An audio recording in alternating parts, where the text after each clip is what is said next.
Рахмат Төрага, урматтуу президент Камчыбек Кыдыршайыч, мен берейин деген суроо. Кемпирабад негизи Союз малына курулганда, Союз малына курулду.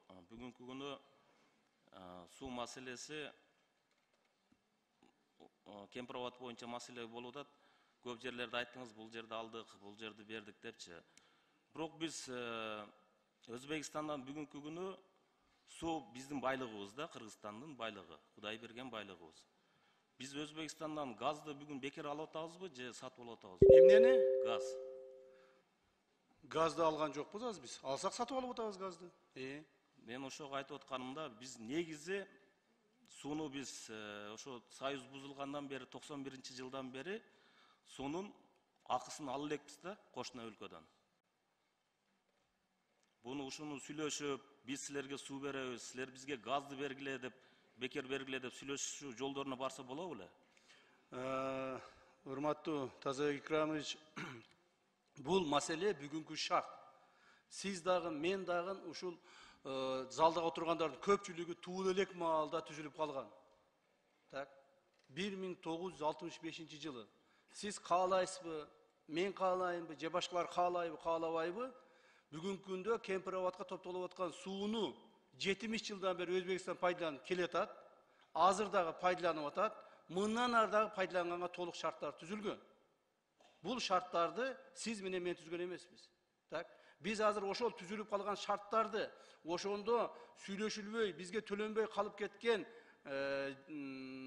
биз үчүн жасалбай калып кеткен шарттарды кайрадан жаңыртып, өзүбүзгө кайсыл бир деңгээлде пайдасын алып калайлы деп аракет кылып атабыз. Жана эки мамлекет ортосунда чек араны бүтүрөйлү деп. Анан азыр биз сууну сиз айткандай сатабыз деп чыга турган болсок, мисалы да, сатабыз деп чыккан күндө деле сата албайбыз. Себеби дегенде шарт ушундай болуп калган. Каалайсың, каалабайсыңбы, Кемпирабадский водохранилище бар. Ал жерге биздин сууларыбыз топтолот, жана ал Өзбекстанга кирип кетет. Вот и все. Ошондон азыр бул жөнүндө сууну сатуу боюнча сөз болгон жок, жана болушу мүмкүн да эмес эле азырынча.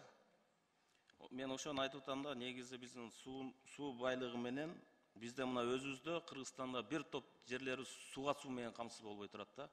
Кемпирабадты толтурбай, ошол жерде сууну биздин элдерге суу менен камсыз кылсак болот эле.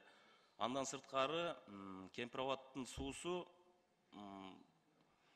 ошо менен Өзбекстан бир топ пайда таап атат да. Пахта эгиндер менен бир топ деген миллиард деген акчалар таап атат да. Тагынан Мен эми ошону айтат элем да, эми бүгүнкү күнү мына Өзбекстан ушундай случай болду, бизде газ менен газын бекитип койду. Биз ортомчу кылып Россия Федерациясы менен газды алып атабыз да бүгүн Өзбекстандан. Биз деле Кемпирабадты өзүбүз суунун акысын ала албасак, ошол эле Россия Федерациясы менен сүйлөшүп, ортомчу менен суунун акысын алсак болот беле? Андай дагы мен сизге баягы түшүндүрүп бербедим. Мындай шарт бизде бүгүнкү күндө жок болгон эмес. Биз эгерде сууларыбызды толук пайдаланабыз десек, биздин башка дагы өзүбүздүн суу өзүндөрүбүз көп. Ошолорду пайдалансак деле болот. Мына сиз Сузактан болосуз, жакшы билесиз.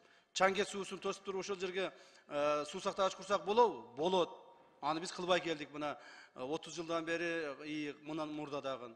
Көгар суусун тосуп туруп өзүбүзгө суу сактагыч курсак болобу? Болот. Муну дагы кылбай келип атабыз. Так, мунун Кемпирабадка эч кандай тиешеси жок. Ошо эми мен сунуш катары айтып атам, ушундай бир сүйлөшүүлөр жолу менен алып барса болобу? Сүйлөшүүлөр жолу менен биз жасалып калган, бүтүп калган гана жумушту бүгүнкү күндө Кемпирабадты биз эч кандай жылдырып, же болбосо башкадан жасап, же башка кылууга мүмкүнчүлүгүбүз жок. Ачык эле айтыш керек муну. Эми аны жашырган, жашырбаган деп эмне? Бул мындай жашыруун сыр эмес, эч кандай мүмкүнчүлүгүбүз жок. Биз бир гана ошо бизге кылбай кеткен шарттарды, мурдагы компенсация кылбай калган жерлерди, же болбосо ошол мурда бизге курулбай калган каналдардын ордуна мына Гавасайдан почти 13 000 гектар жерди алып атабыз. Кемпирабад боюнча эми ачык эле айтыш керек, депутаттарыбыз мына жакшы билесиздер, урматтуу депутаттар. Кемпирабад суу сактагычы боюнча эң көп компенсацияны мурда дагы, мурда 65 жылдагы, азыркы келишимде дагы эң көп алып аткан бул Аксы менен Ала Бука райондору болуп атат.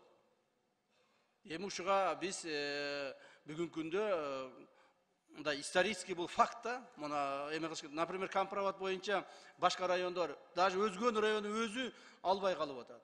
Себеби ушундай шарттар түзүлүп калган. Шарттар түзүлүп калды бүгүнкү күндө. Ошондон